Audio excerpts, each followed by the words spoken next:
Struggle in Tsarist Russia Introduction. The story of crossing over and becoming a fallen Tsarist Grand Duke, all the way back to becoming the greatest Tsar. Chapter 1. The Most Desperate Grand Duke.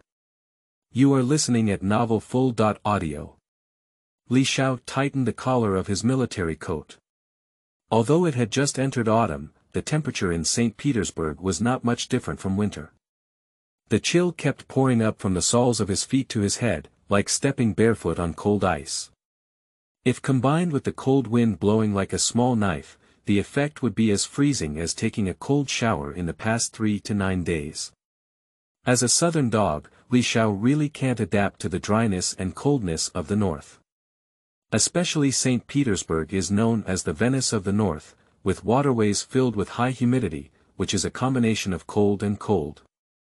Anyway, his thin body was already trembling in the cold wind, and his teeth were constantly trembling, as if he had been electrocuted. If it were in the past, Li Shao would not hesitate to find a warm place to heat the fire or blow on the air conditioning, or simply hide in the blanket of the electric blanket as a salted fish. But now, not to mention grilling, this salted fish cannot even take shelter from the wind.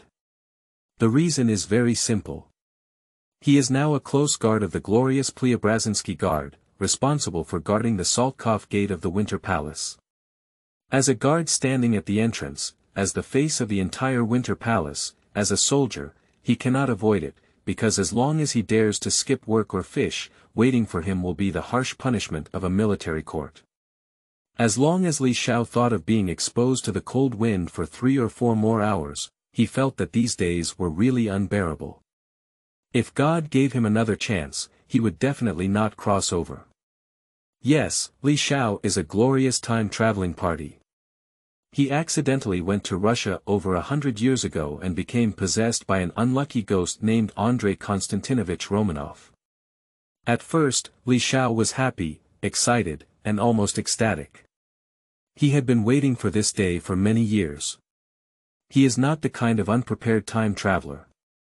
Over the years, he has made sufficient preparations and memorized the numbers of the double color ball and the big lotto for over a decade.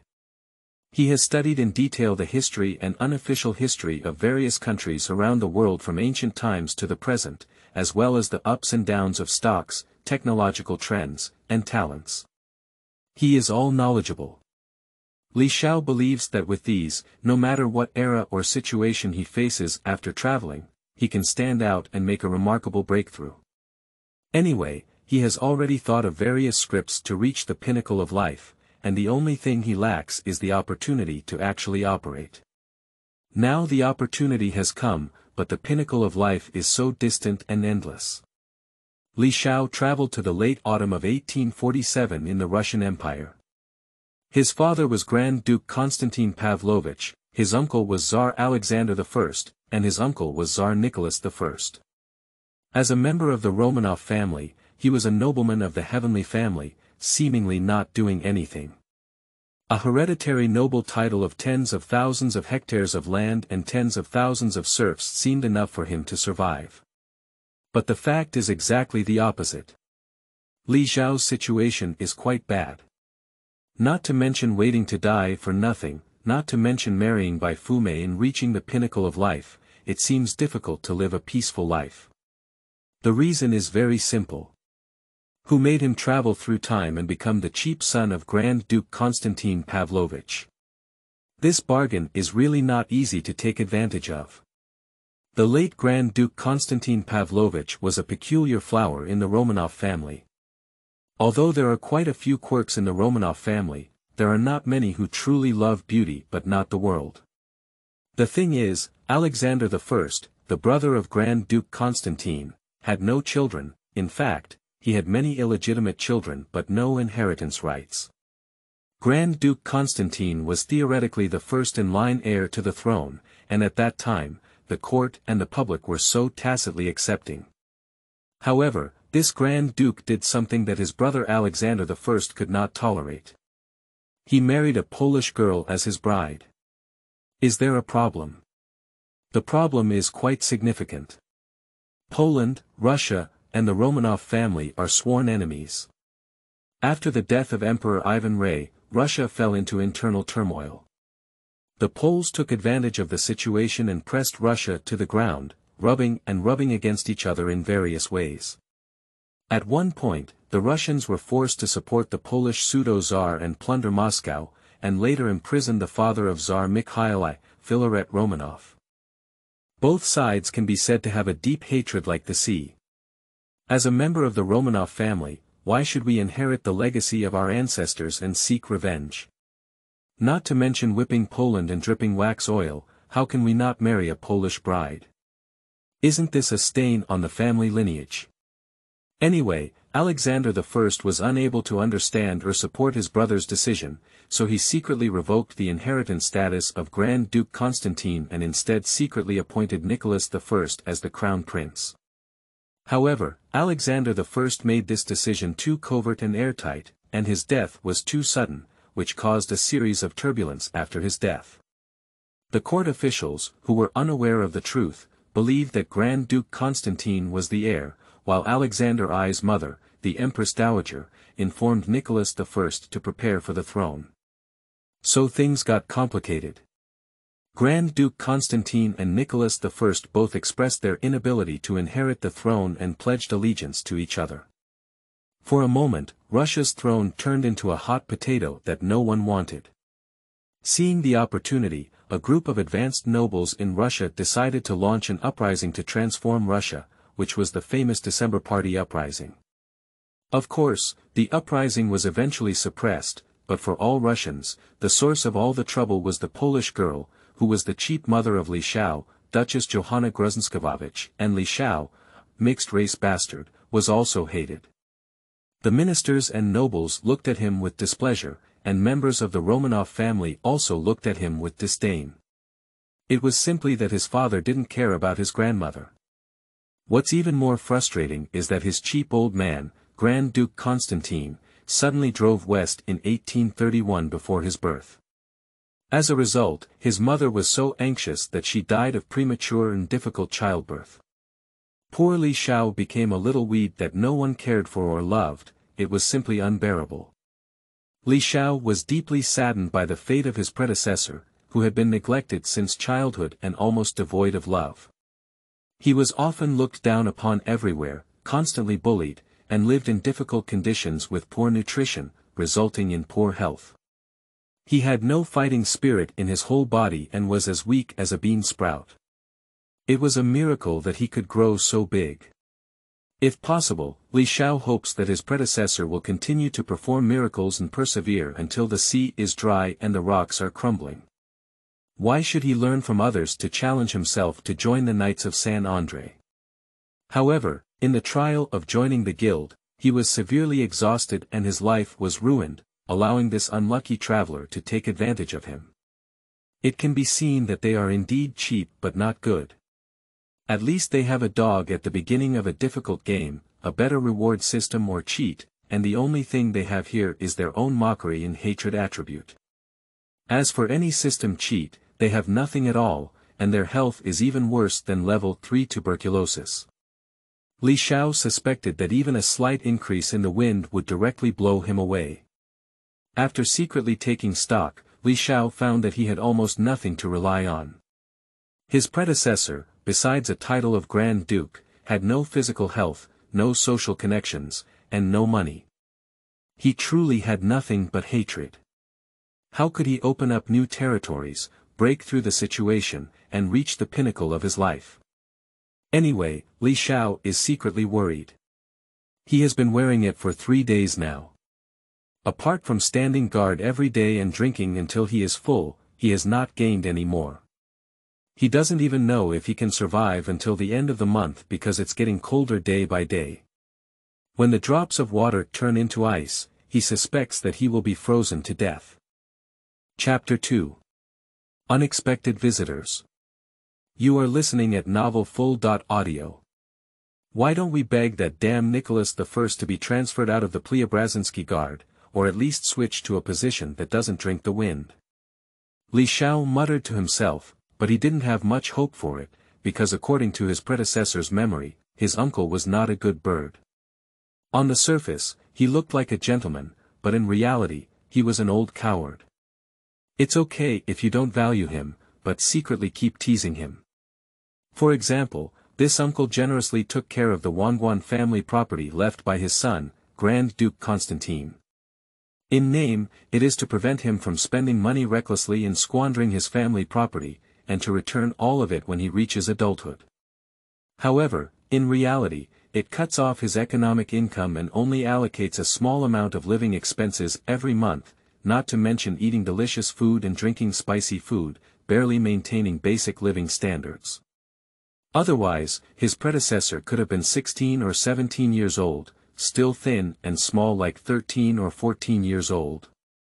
Even this rigid and authoritarian Tsar deliberately threw his predecessor into the army for training, which may sound like he wanted to cultivate him into a true man, but in reality, he deliberately manipulated him.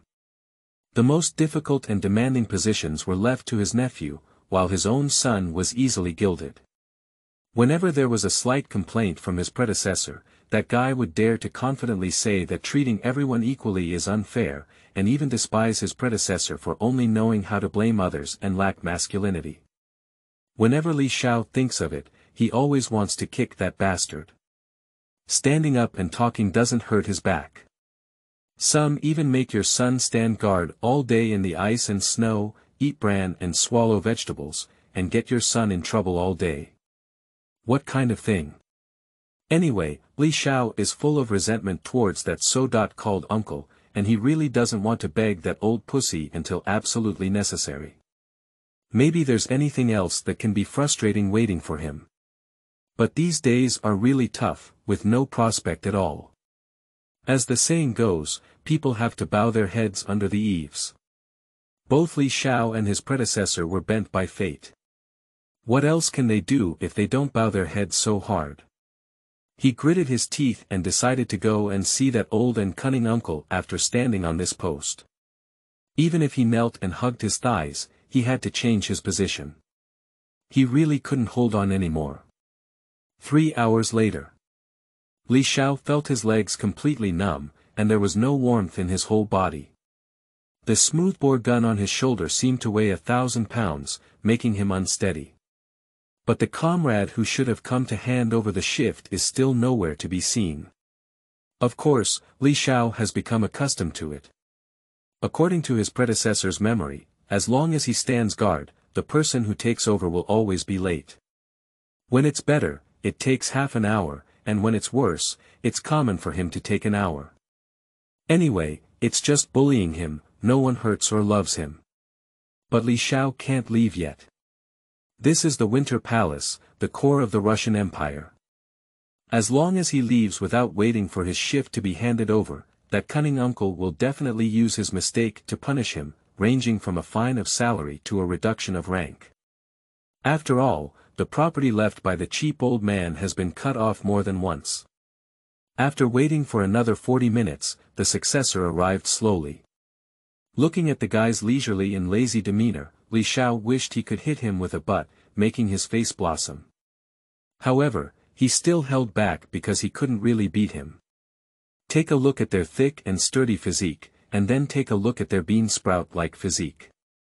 Don't try to kill them.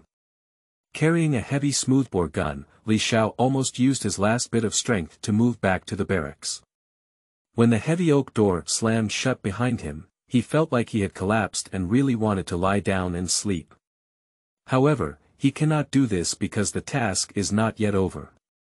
If he just lies down and waits for him, it will not be a warm blanket, but a face-to-face punishment.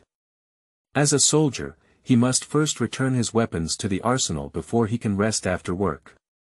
Li Shao walked back to the arsenal step by step, trembling as he handed over the smoothbore gun. Then he let out a long sigh and said, "Finally, I'm free.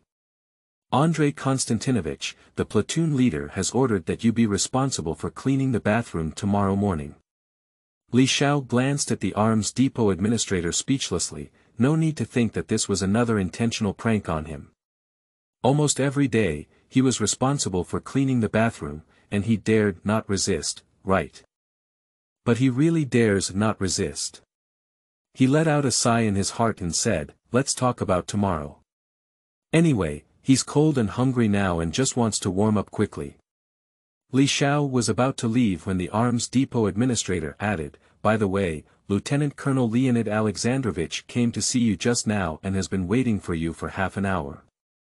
Li Xiao sighed in his heart again. What a mess today is not over. However, he couldn't avoid it because Leonid Alexandrovich couldn't afford to provoke him.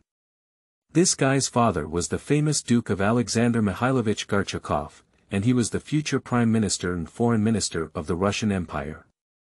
He was a powerful giant who could make St. Petersburg tremble with just a stomp of his foot. What does this guy want to do? Is he here to repair the knife? As mentioned earlier, the important reason why Li Xiao was able to overcome Li Daitao's weakness was that his predecessor was killed during the trial of the Knights of San Andrei, and one of the leaders of the Knights of San Andrei happened to be Leonid Alexandrovich. It was this sudden increase in the difficulty of the trial that led to his predecessor's death. It can be said that the mastermind behind Li Xiao's hard work is him. Anyway, Li Xiao has a strong hatred towards this duke's son and really wants to cut him to pieces. Leonid Alexandrovich had a tall and upright figure, and his appearance was as angular as a sculpture in ancient Rome, full of masculine beauty. Every muscle on his body was imbued with explosive power, and his momentum was strong when he raised his hands and feet. Standing with Li Xiao, who was a bean sprout vegetable, it was like the towering and powerful Wu Song meeting Wu Dalong, who was selling pancakes in a destitute. The towering Leonid made Li Xiao feel a bit ashamed, especially when he had to look up at Leonid. Of course, this emotion was only momentary, and he quickly realized that the guy in front of him seemed to be his enemy. What is he doing here? In an instant, Li Xiao became alert. Isn't this guy just looking at himself before he died to repair the knife? The weasel's New Year greeting to the chicken is inevitably a sign of unease and kindness.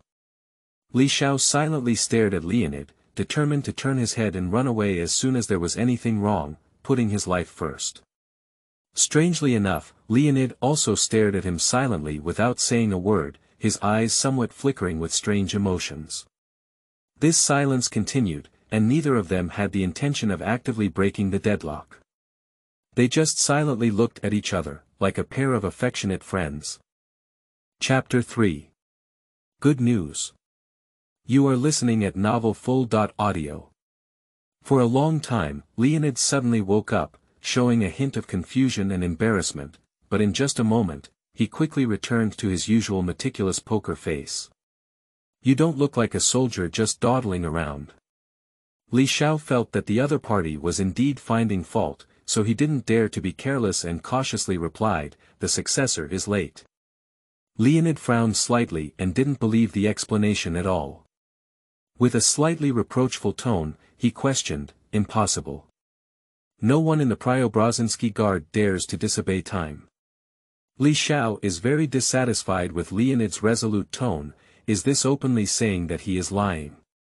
If it weren't for being pigeoned, he would have eaten and twisted, and the northwest wind would have blown for almost an hour. Believe it or not. If you have something to say, I'll leave if it's okay. After finishing speaking, Li Xiao shook his hand and prepared to leave. He didn't have time to grind his teeth with the other party, and didn't even have enough rest time. Moreover, he had to clean the toilet early tomorrow morning, so he was in a bad mood and didn't have the heart to grind his teeth with his enemies. Leonid was a bit annoyed.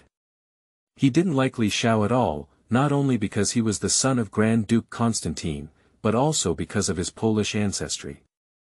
He couldn't stand his weak personality and emaciated figure, a bit of a soldier, no. He has no noble martial spirit at all, and doesn't even look like a man at all. Leonid believed that Li Xiao was a shame. If he were the other party, he would have sacrificed himself to thank the world long ago. Living is also a waste of food, it's just a waste. But what puzzled Leonid was that it was this useless person in front of him who made him sit on wax. As the deputy commander of the Knights of San Andrei and the host of this entrance trial ceremony, he greatly increased the difficulty of the trial. He thought he could directly scare off Li Xiao, thinking that Li Xiao would run away like a coward with his tail tucked in. However, to his surprise, Li Xiao happily participated in the trial and accepted the challenge of a near death.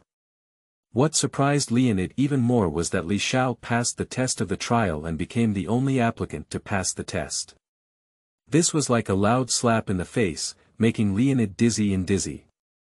He felt that his worldview had collapsed, thinking that his mind had gone wrong.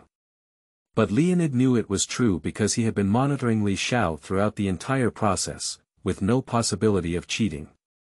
Although Li Xiao appeared very embarrassed and almost reached the finish line, passing was passing, and there was no room for deception. Leonid didn't know how all of this happened. Why did the weak Li Xiao perform even better than other stronger candidates he had previously favored? What kind of strength supported him to complete the devil's trial? After thinking for 3 whole days, Leonid couldn't find the answer, so he decided to personally come and see Li Xiao again, to see what kind of shame this Romanov family was. Meeting again did not answer Leonid's doubts. Li Xiao still looked so useless, with a thin and weak body, slightly curved spine, a dull face, lifeless eyes, and a dragging style. No matter how he looked at it, he was still a useless person. But this useless person passed the trial, which really put Leonid in a difficult position, because the purpose of the Order of San Andrei was to only recruit the best, most outstanding, most resolute, fearless, and most powerful aristocratic soldiers from Russia. Absolutely an elite group among the elite. Is it really good to accept useless people like Li Xiao? At the first moment of meeting again, Leonid wanted to go back on his word and directly refuse Li Xiao. But the conversation that followed made him a bit strange. He could feel that Li Xiao didn't even consider him as the deputy leader. The other person's attitude was so casual and impatient, as if he was an insignificant little character. Is Leonid insignificant? Jokes. His father was Duke Alexander Gorchakov, the ambassador of the Russian Empire to Austria, and his uncle was Duke Mikhail Gorchakov, a famous war general throughout Russia. As a member of the Gorchakov family, he received the best and strictest aristocratic education from a young age and has always been the one who performed the best. Otherwise, he would not have been valued and selected as the deputy to the Crown Prince Alexander by Nicholas I. How can it be seen that Leonid is a pivotal figure in Russia, a shining star of the future, but how can he be looked down upon? Leonid was a bit angry and wanted to ignore the annoying waste in front of him and just leave. But as a noble who strictly demands that he abide by the rules of chivalry and has a noble character, he cannot accept the existence of stains in his life. Since the other party has passed the trial, even if it is extremely lucky, he should still obtain the qualification to join the League. I am here to formally inform you that, considering that you have passed the trial of this Knight's Order, your application to join the order has been approved. Leonid tried to restrain his anger and said solemnly. This time it was Li Xiao's turn to be stunned. Previously, he had been mocking his predecessor for being too naive. How could the high-ranking Knights of San Andrei allow him to join this shameful group? Even if he passed the trial, he would definitely deny it in any way or ignore him as if it was nothing. But what did he hear just now? Has the application been approved? Li Xiao glanced at Leonid and said, "Are you teasing me?" Leonid became increasingly angry. How could the gaze of the guy in front of him be so despicable? He solemnly warned, "Please be serious. This Knight's Order requires every member to abide by the rules of the Knights, otherwise they will be punished by the rules of the Order. Now, Your Excellency Archduke Andrei Konstantinovich Romanov, as Deputy Commander, I formally inform you that you are required to arrive at the Bronze Knight statue in the Senate Square tomorrow evening at 8 o'clock sharp to participate in the Oath of Entry ceremony." Staring at Li Xiao, Leonid emphasized, "Also, please take good care of your appearance. It's a solemn and sacrilegious ceremony." Leonid ignored Li Xiao and went straight away, suspecting that if he continued to talk to someone, he would not be able to resist the evil thoughts in his heart and beat them up. If others are okay, but someone, just like the third-level tuberculosis supported by 2 or 3 pork ribs, if you hit it with 3 fists and 2 kicks, you might immediately be dead and perky. And at that time, the fun became great.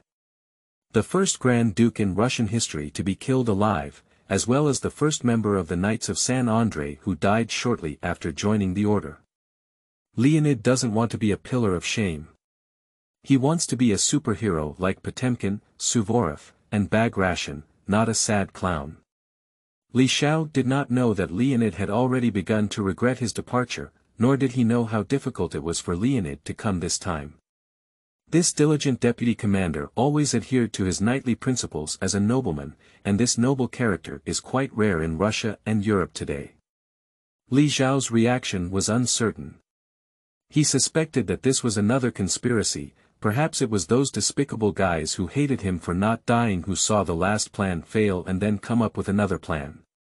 Perhaps tomorrow night, waiting for him in front of the bronze knight statue will be another deadly trap.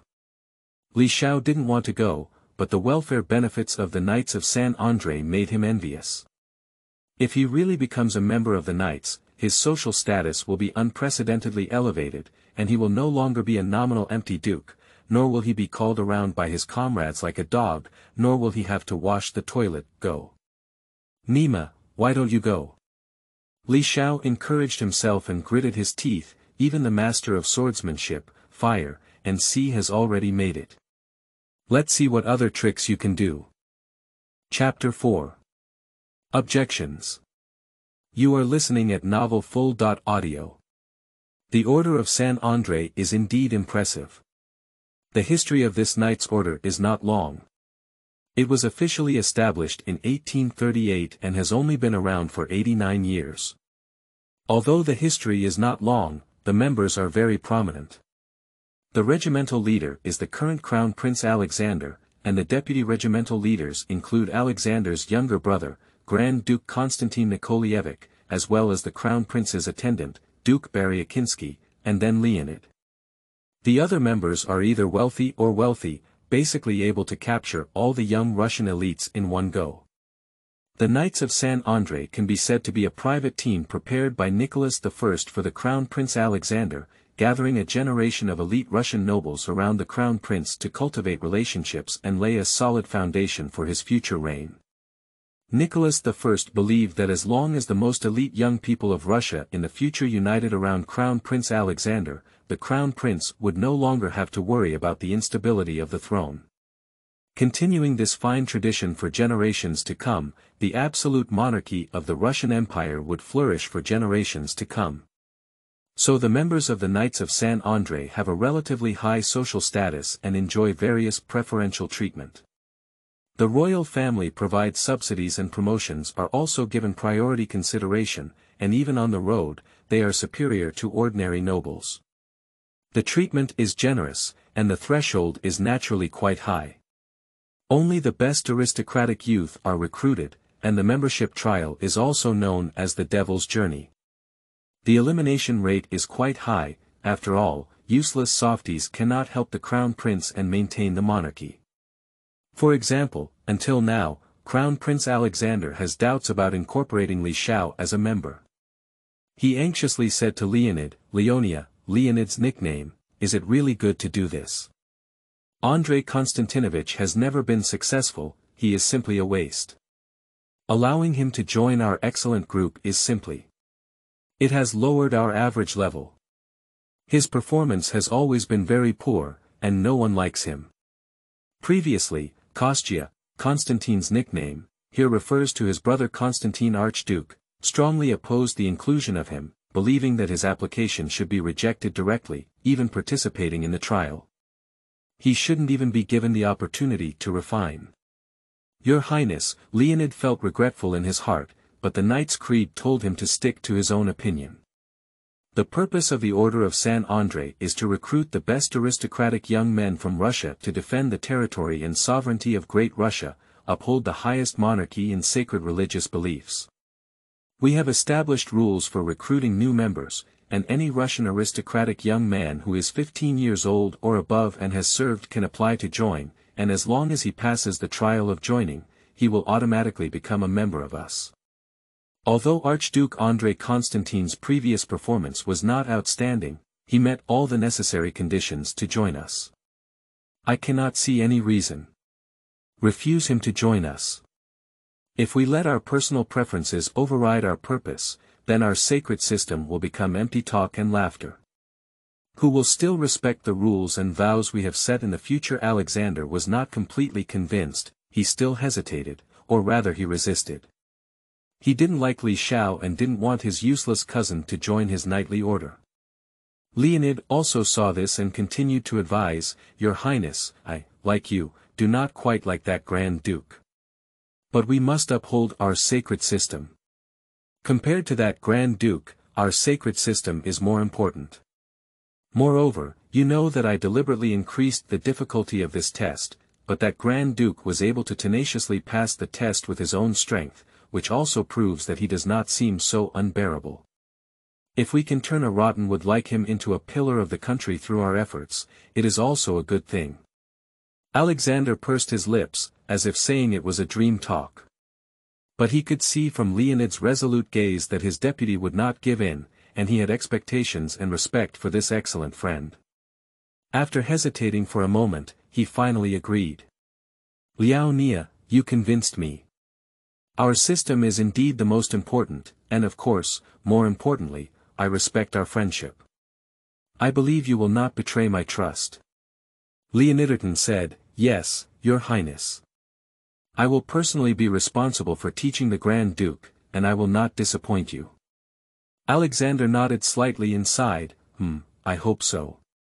But that guy, hey. Li Shao was unaware of this conversation, and even if he did, he wouldn't pay much attention.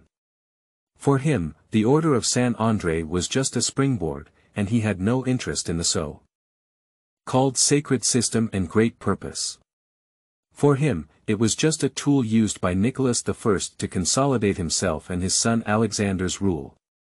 He is not interested in being the tool in the hands of that harsh and cunning uncle, he just wants to use it to change his passive situation. So for the upcoming joining ceremony, Li Shao didn't have much anticipation, let alone excitement, and even hoped to finish this transition as soon as possible.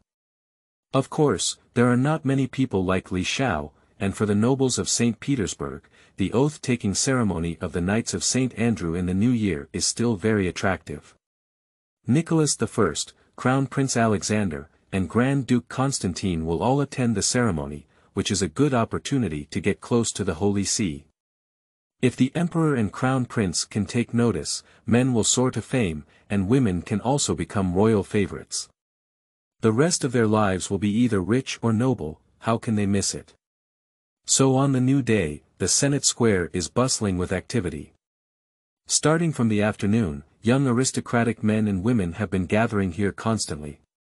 Everyone pretends to be talking nonsense, but their eyes involuntarily glance towards the direction of the Winter Palace. As usual, the Tsar and Crown Prince will come from there under the protection of guards. At 7:30 p.m., the flow of people reached its peak, and Neva Street and Senate Square were shrouded in noise, entering the festive atmosphere ahead of schedule. Li Shao stood on the makeshift stage in front of the bronze knight statue, feeling bored. He felt like a chimpanzee being visited in the zoo, while his sworn-in companion next to him was a tall and sturdy gorilla, which was truly shameful. This scene reminded him of Gogol's description in Neva Street. Neva Street is deceiving people every moment of the day, but the worst part is at night, when the whole city becomes a hodgepodge of noise and flickering lights. At that time, the devil himself descended and lit every street lamp, with only one purpose: to make everything appear false. Chapter 5. New Friends. You are listening at novelfull.audio. Li Shao felt that what Gogol said was very reasonable. Everyone on Neva Street and Neva Street was the most outstanding fraudster, and their fake smiles, pretentious tones, and exaggerated body movements were all fake.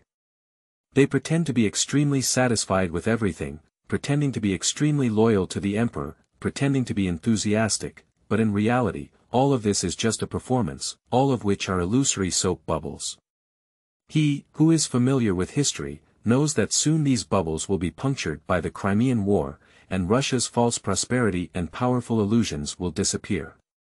The arrogant Nicholas I, who thought he could control the world, will take off with these illusions and disappear. The illusion of all this made Li Xiao feel bored and uninteresting. He was too lazy to watch the disgusting performances of those nobles anymore and focused his attention on the bronze knight statue. This sculpture, designed by Falcone, is actually a monument to Peter the Great, built in 1782. It stands on the square in front of the Senate, with the front hooves of a galloping horse and the body of the emperor raised on the horse's back, majestic, seemingly dominating the world. However, Li Xiao's first thought was Pushkin's eponymous work, The Bronze Knight. Proud warhorse, where are you going? Where are you going to jump? Where will your horse's hooves fall, and on whom will they step? Li Xiao was very skeptical that Peter the Great and his descendants could really control the fierce horse under their crotch. Is this emperor about to fall, or will he rush into the sky? Is he riding his horse forward, or is he trying to pull back from the cliff in front of some great danger? This great emperor appeared to be swaying on the edge of the cliff, relying solely on tightening the reins of the horse to prevent it from falling off, appearing so thin on ice. Li Xiao believes that this famous sculpture is a portrayal of Russia. It looks great and powerful, but in reality, it is in great danger, with the possibility of falling apart at any moment. This feeling made Li Xiao even more contemptuous of everything in front of him. He really wanted to tell these poor creatures in the square about their future history and mock their various ugliness. However, the feeling of everyone being drunk and waking up alone came and went quickly, and soon he realized that his situation was actually very poor, so he didn't have to laugh like 100 steps.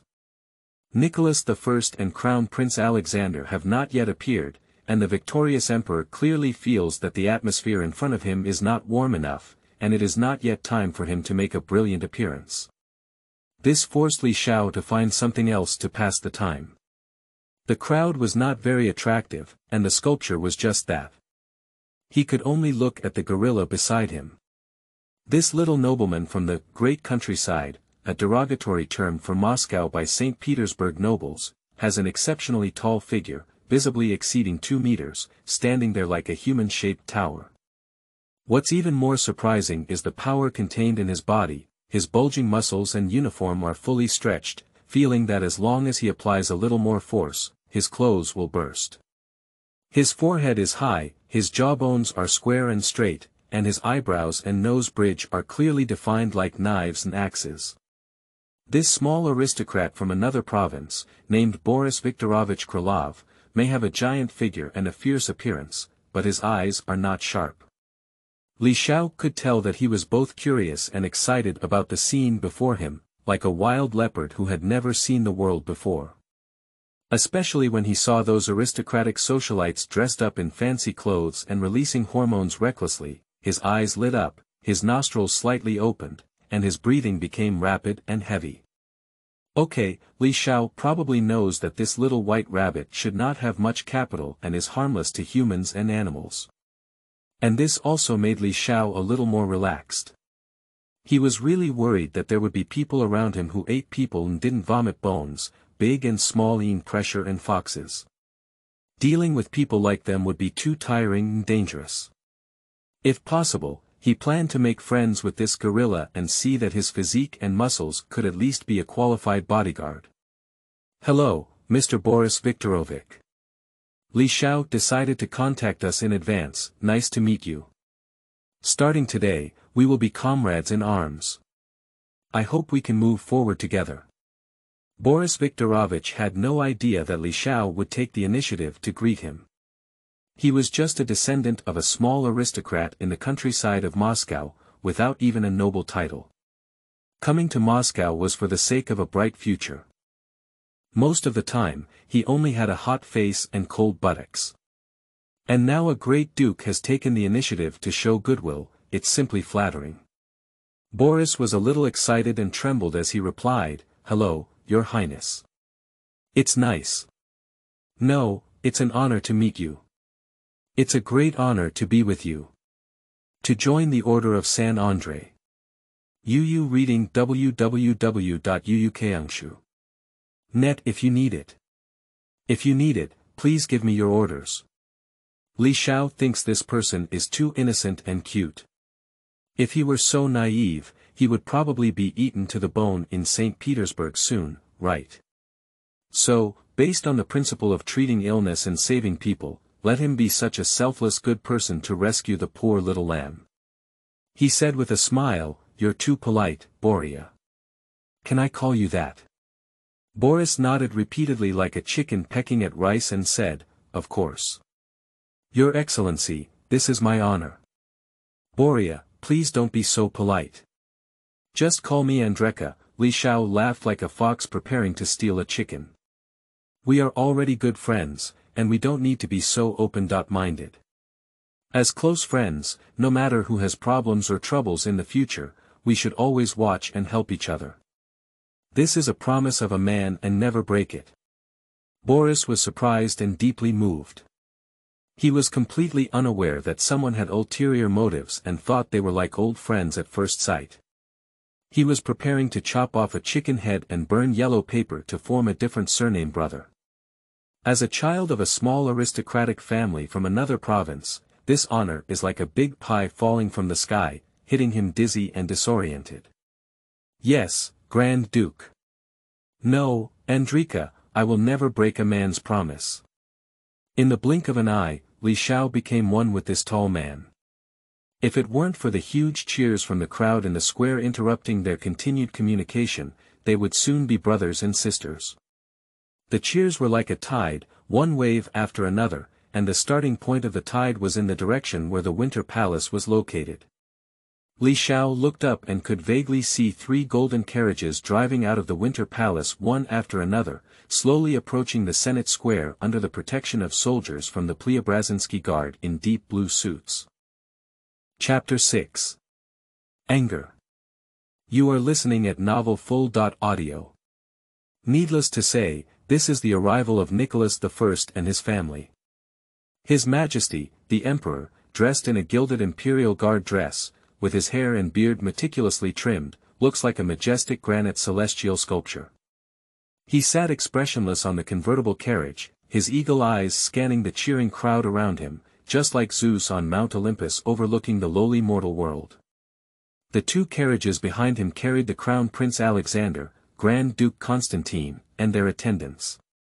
Compared to their rigid and strict father, these 2 princes have a much richer relationship. Prince Alexander's habitual tears welled up in his eyes, and this Crown Prince, nicknamed Cry Lover, was very much like his poet-teacher, Zhukovsky, who couldn't help but shed tears whenever he was emotionally agitated. It is obvious that the current grand scene has already made him feel overwhelmed and unable to control himself. As for Grand Duke Constantine, who had a slightly chubby physique and a simple and honest appearance, he appeared more composed than his brother. Although the fine beads of sweat on his nose and forehead, as well as his flushed face, indicate that he is also a bit excited, he has always been mature and cunning, and has effectively concealed his true emotions. He works hard to learn from his father's style, making himself appear calm and composed, like a high-ranking figure or a czar. The 2 sons of Nicholas I presented 2 completely different and unique psychologies, one childish and naive, and the other full of scheming, which excited Li Shao as an observer. What kind of collision will happen between these 2 brothers in the future? Will there be a good scene of brother and eye wall to watch? He has some expectations for this. As long as it can make that old pussy uncle unhappy, he will be very satisfied. He can't wait to see jokes and excitement, the faster the better. The livelier the better. 3 carriages came to a steady stop in front of the bronze knight statue, and Nicholas I stepped out of the carriage. As the 3 of them boarded the podium, the atmosphere in the square suddenly climbed to a new peak. The sound of thunderous sounds surged from all directions, causing Li Zhao's eardrums to ache faintly. Nicholas I was very satisfied with the performance at the scene. For the first time, Jupiter, who had always been meticulous, showed a hint of smile. He bowed slightly to the crowd and immediately stirred up a higher voice.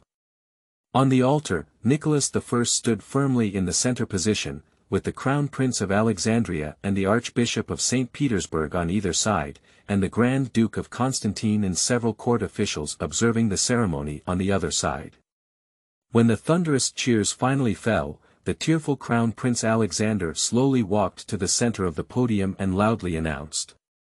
The swearing-in ceremony for the Knights of San Andrei has officially begun. With this sound, led by the ceremonial soldiers, Li Shao and Boris on the other side of the altar walked towards the Crown Prince Alexander with their heads held high and bowed, then knelt down on one knee to face Nicholas I and the bronze knight statue. "I swear."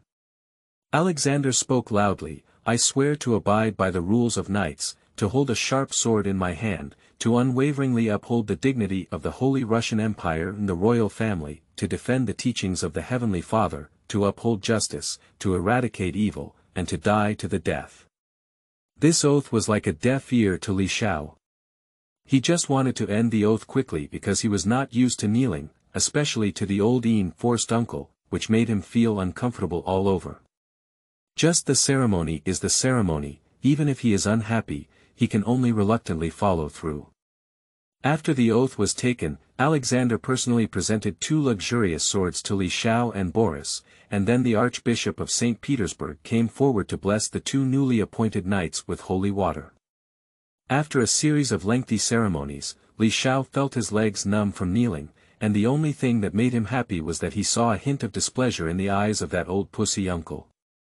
It is obvious that this old pussy had no idea that he could pass the trial and was very unwilling to accept him into the knights. This displeasure was vividly portrayed in speeches after Nicholas I, and this unique and expert emperor indeed had objections. "Here, I have witnessed the oath of 2 new knights, deeply moved by their dedication to defend their country and the spirit of the Heavenly Father. I want to say that I hope more young people will join them, to join the great group that defends the country and the royal family, and to uphold the teachings of the Heavenly Father. I want to warn the 2 new knights that your oath is extremely sacred and cannot be blasphemed, and any behavior that violates it will be punished the harshest. I hope that you will not be complacent because you have passed the trial by chance, which is just a trivial achievement. Because behind you are countless excellent young people who are ready to go, perhaps this time they will not be complacent. Due to various reasons, I have not been able to pass the trial temporarily, but I know it is only temporary. Soon they will catch up and even surpass you. Therefore, you have no qualifications for arrogance and complacency. You must strictly restrain and demand yourself and steadfastly guard against arrogance and impatience to continue moving forward. Only in this way can you live up to the title of knight, the trust of me and the crown prince, and become a true man." Nikolai's words filled Li Zhao's stomach with mmp, Nima, what does it mean to pass the trial by chance? What is the difficulty of this trial? Don't you have any pressure in your heart? Oh, intentionally setting obstacles in my emotions and not being able to stop me, so I don't have the face to criticize and criticize, what kind of thing? What else are you talking about? These are just insignificant achievements, what can be easily surpassed?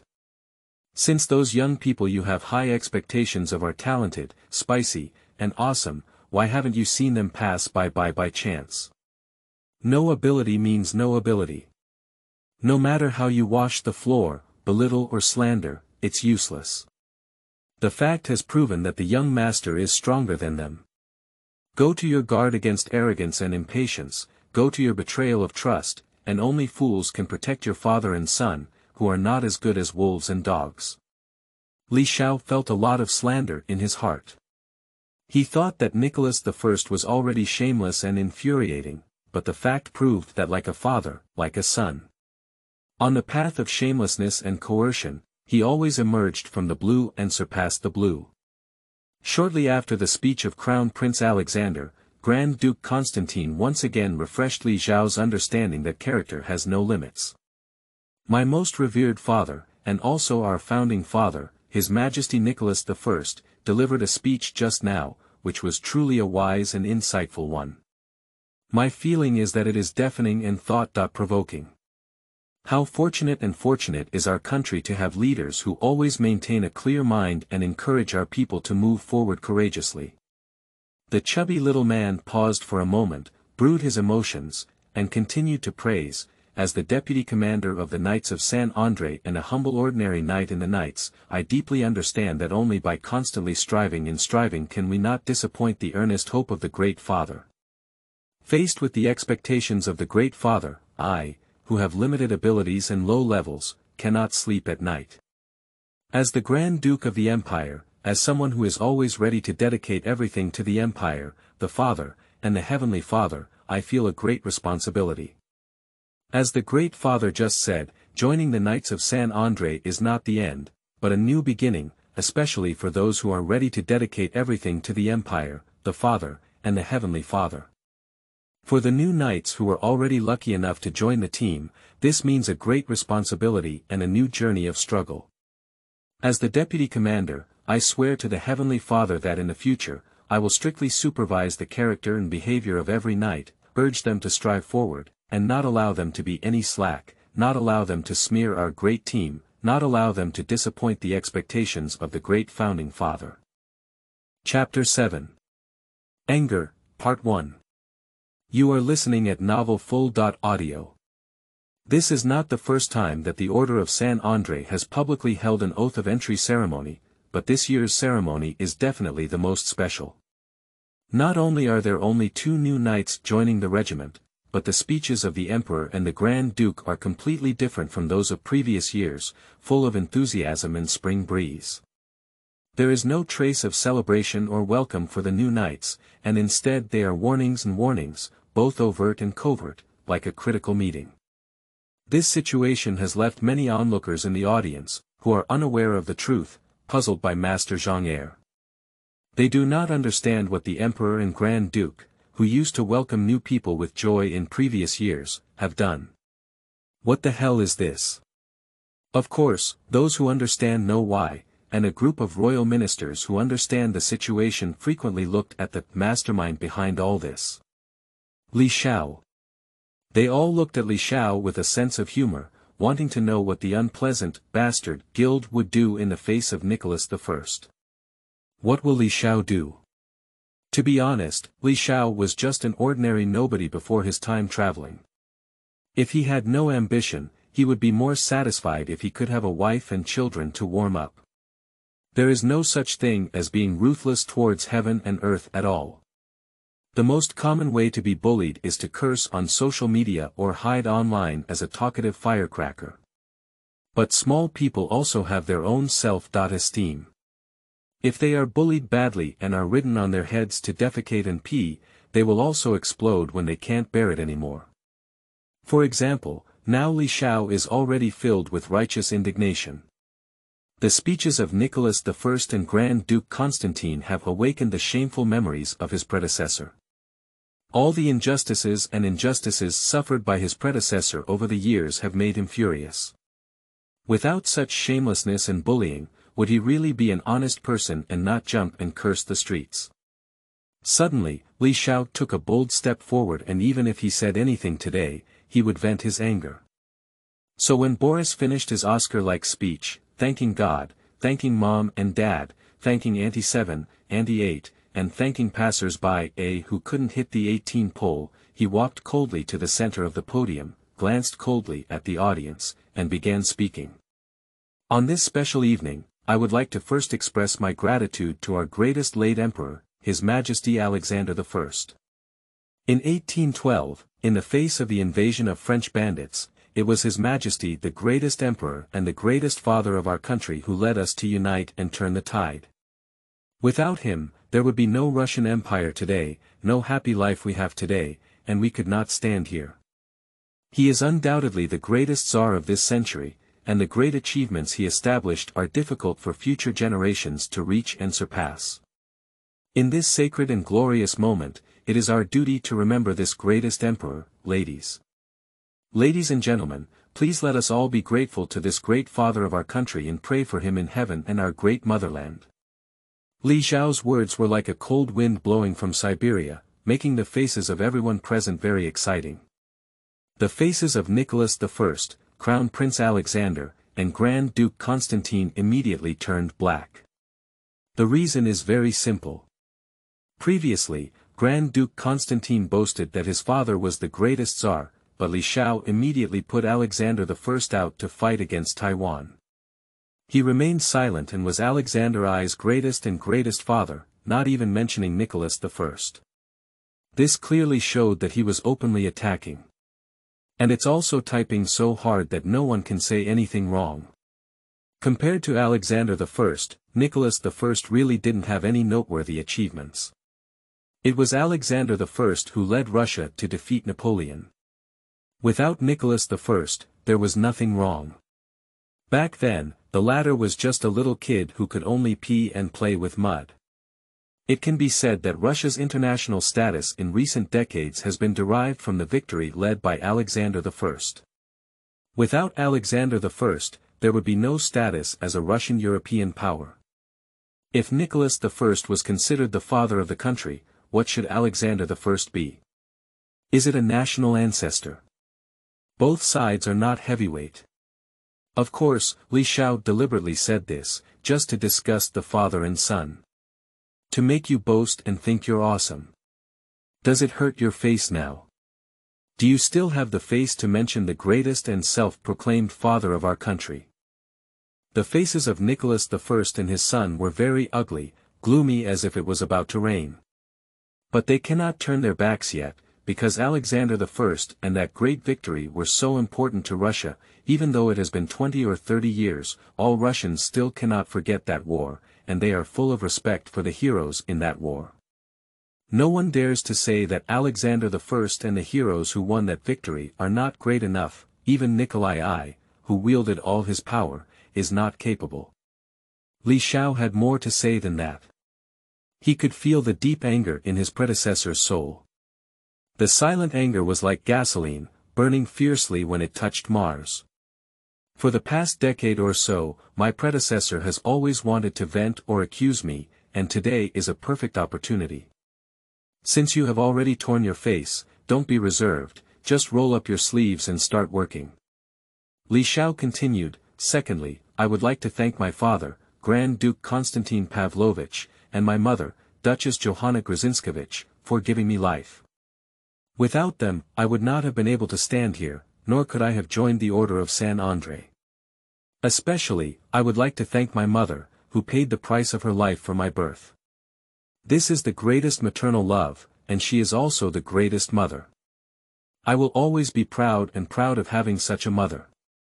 I know they can also see me in the sky, happy for my achievements, and will bless me to continue moving forward. This will make me full of fighting spirit and strength. I will not be afraid of any challenges until I defeat all the enemies.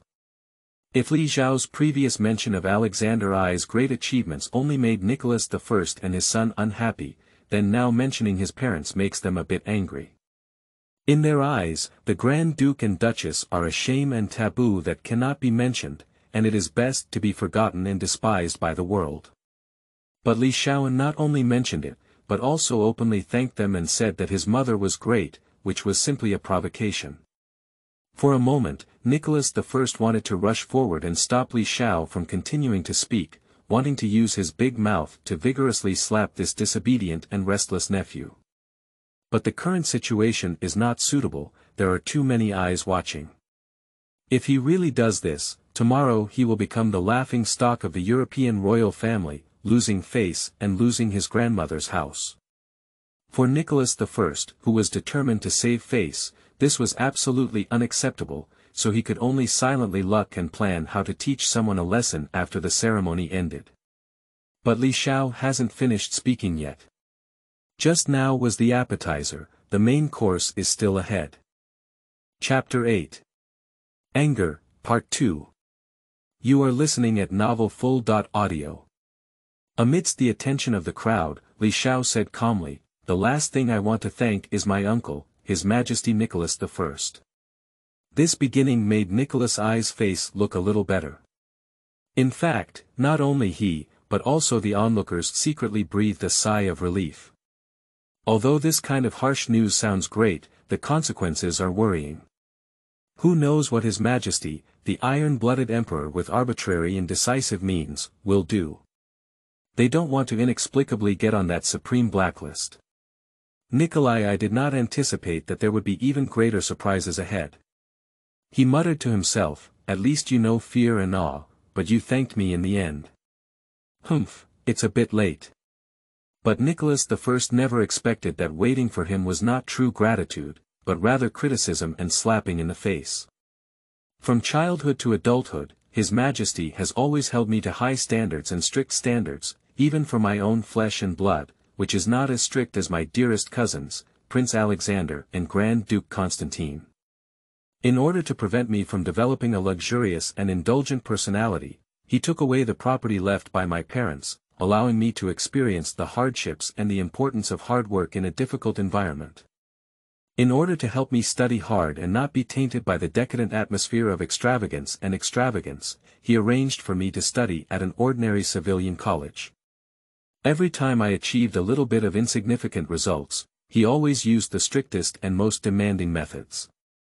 Attitude has brought me back to the right track. In order to cultivate me into a true aristocrat and man, he always leaves me with the most difficult, dangerous, and trainable positions.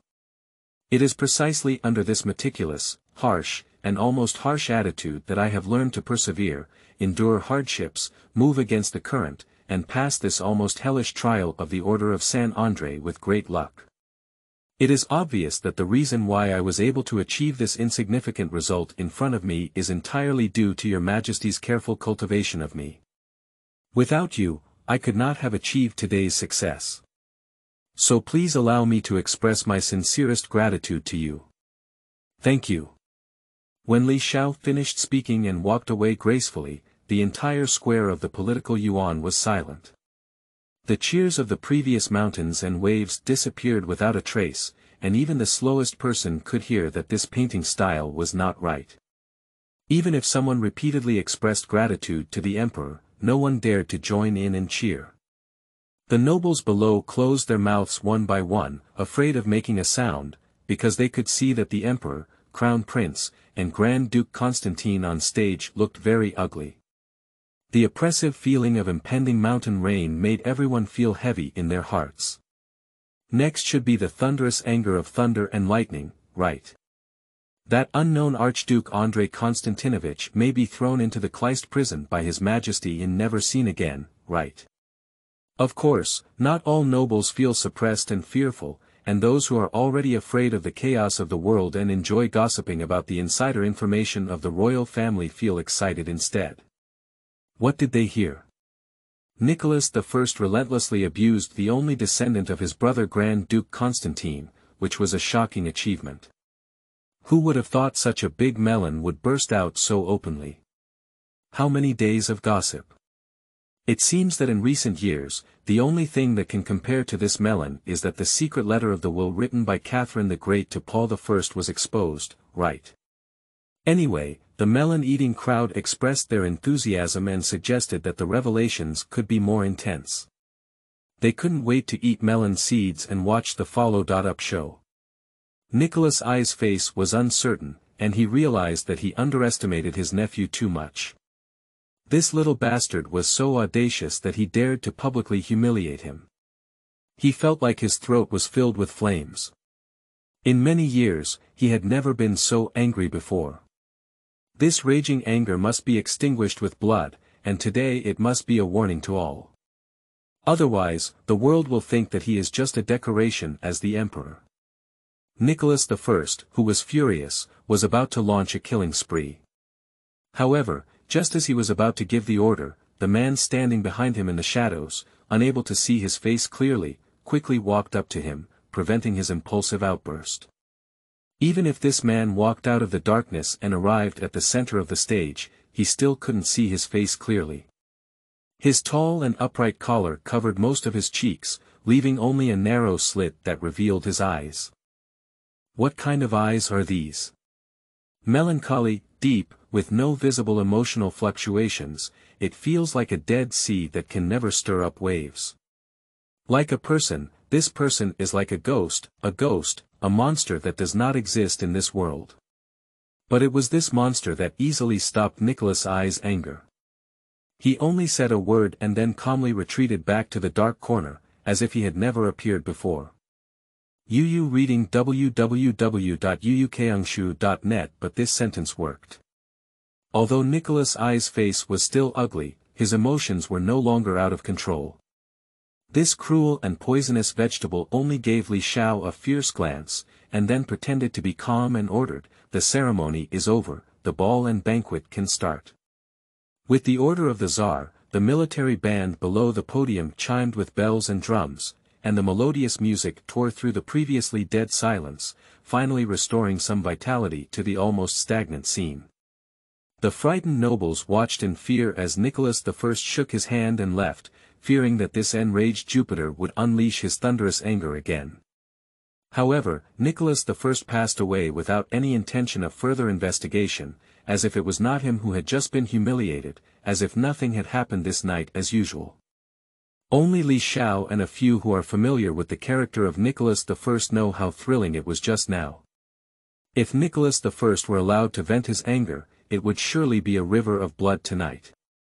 Li Xiao naturally felt a sense of surviving the disaster. In fact, he had some regrets just now and felt that he was too impulsive. After all, he was not the real Andrei Konstantinovich. Why take risks for this loser's predecessor? Of course, what Li Xiao is more curious about is who the person who stopped Nicholas I. The presence of this person was too weak before, even though he had been accompanying Nicholas I all along, even standing on the podium. However, before Nicholas I became angry, he did not even notice his presence. What's even more surprising is what kind of magic does he have that can easily persuade that angry poisonous vegetable. Unfortunately, Li Xiao, like others, couldn't see the true face of that person clearly. He only felt that he was very mysterious, like a mist. However, he had a premonition that he would definitely encounter this mysterious person again in the future. Chapter 9. Don't be naive. You are listening at novelfull.audio.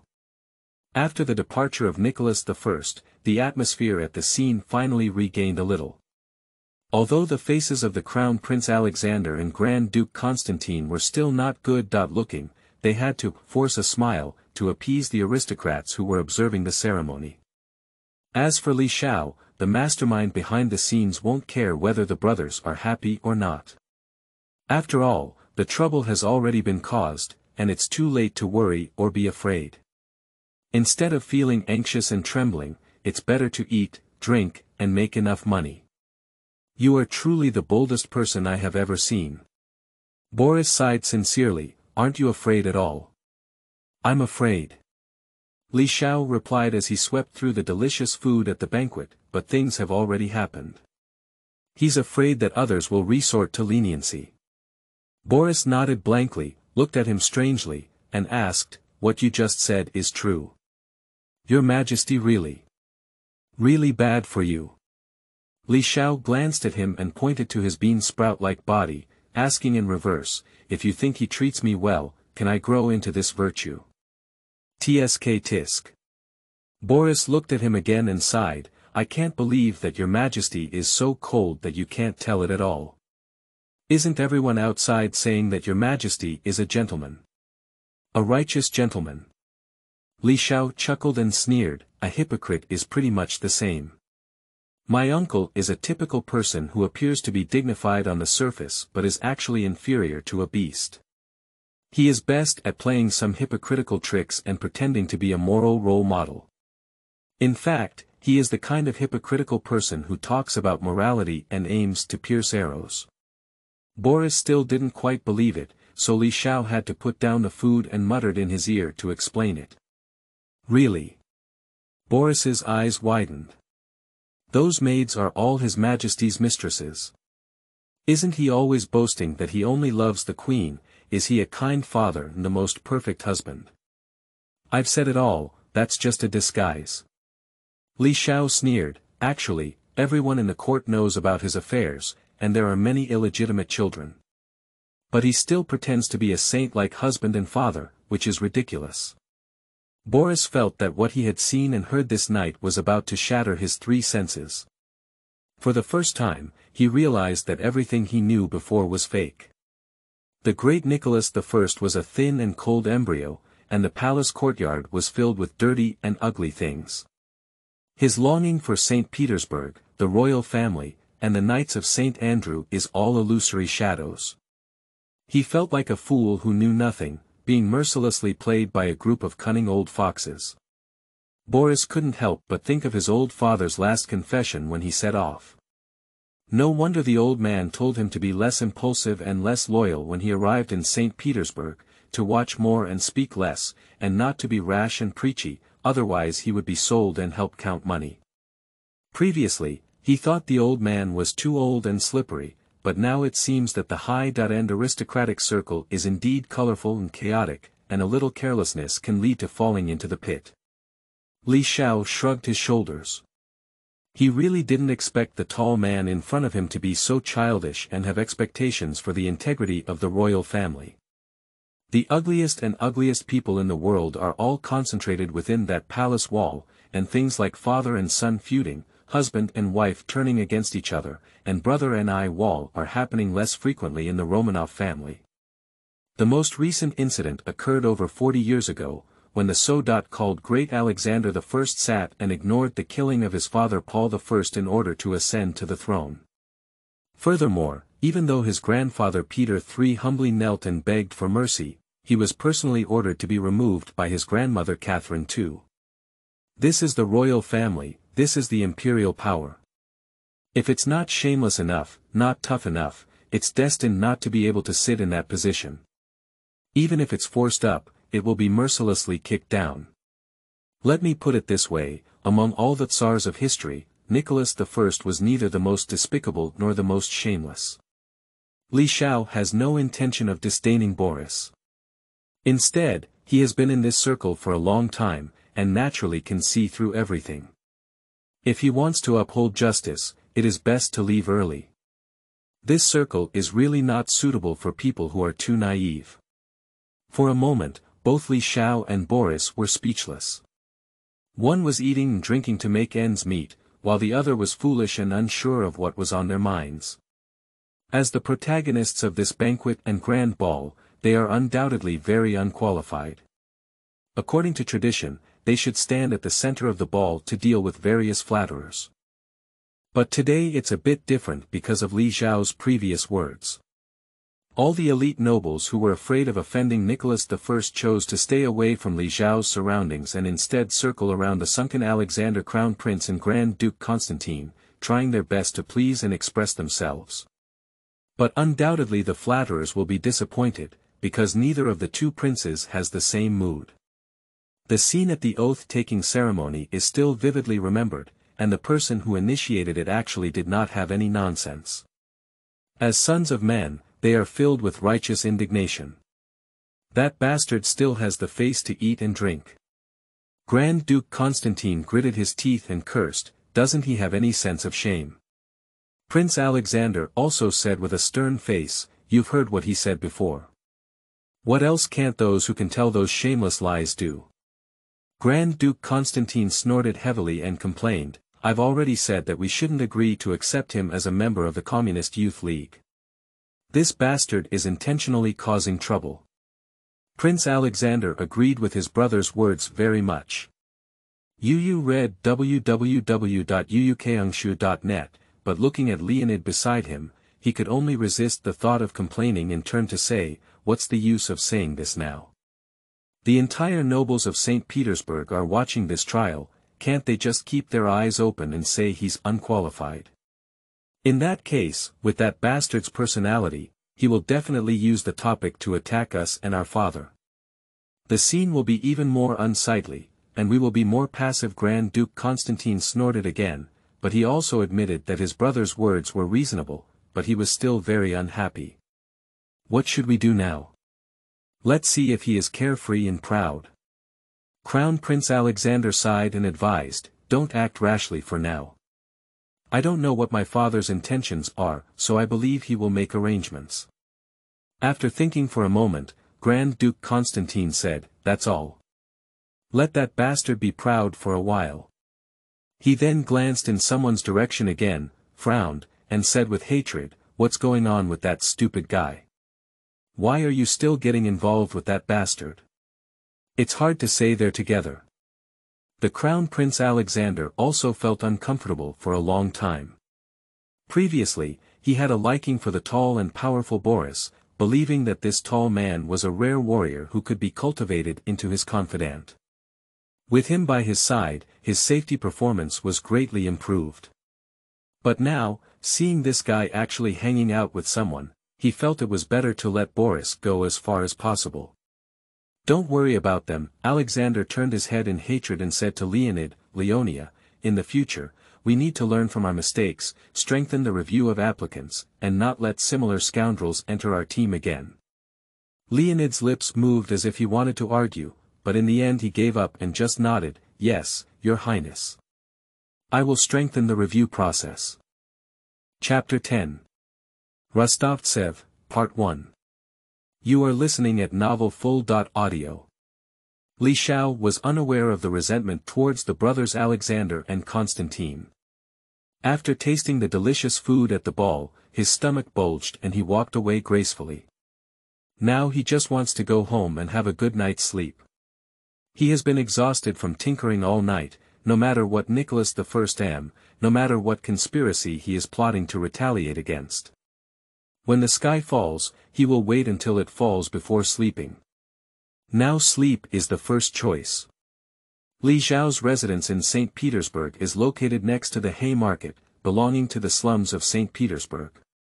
The land price is naturally very cheap, and the space is not large, just a 2-story small building.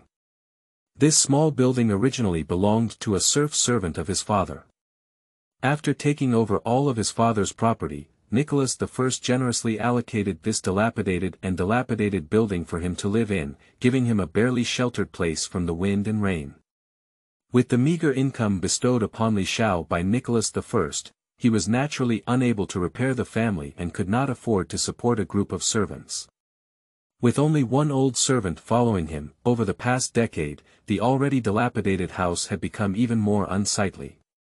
Anyway, it was not like the mansion of the Grand Duke of the Empire, the nephew of the Emperor, which was believed to be a ghost house. When Li Shao arrived home, the room was quiet, and the old servant Igor did not come to greet him as quickly as before, which made him somewhat strange. Because this does not conform to the old man's personality, as the only person in St. Petersburg who treats Li Shao well, no matter what the situation is, even if it's a knife falling from the sky, the old man will wait for him to come home and personally bring hot water for washing and delicious food. If he doesn't do all of this well, the old man will never rest early. And today, where did the old man go? Dad! Dad! Li Zhao's heart suddenly pounded. After all, the old man was getting older and his health had been deteriorating day by day over the years. He was really worried that the old man would suddenly fall ill and leave like this.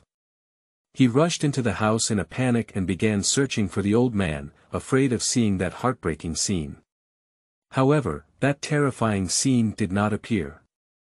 Li Shao rushed into the living room and saw the old man standing there well, as if receiving guests.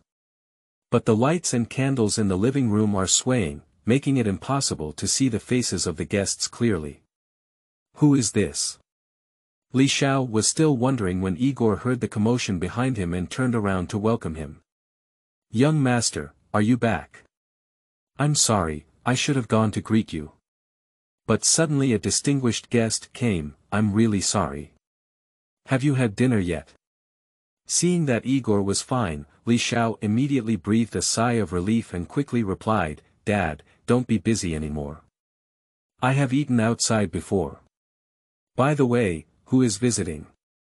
Your Excellency, if you take the liberty of visiting, please forgive any rudeness.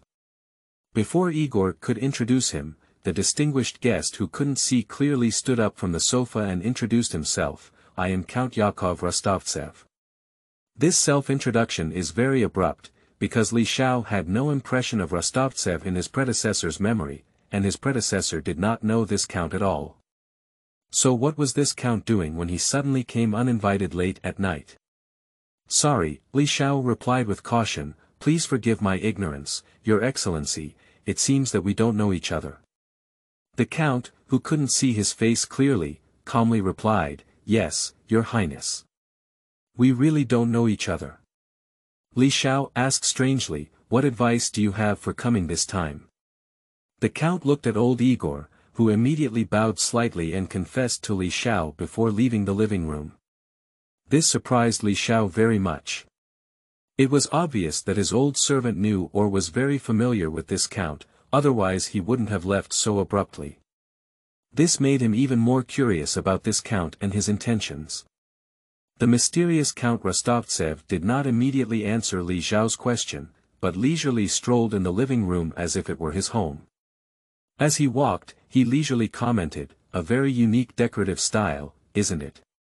Li Xiao looked at the mottled walls, shaky sofas, incomplete tea sets, and frosted carpets, and replied unhappily, "It's not unique at all.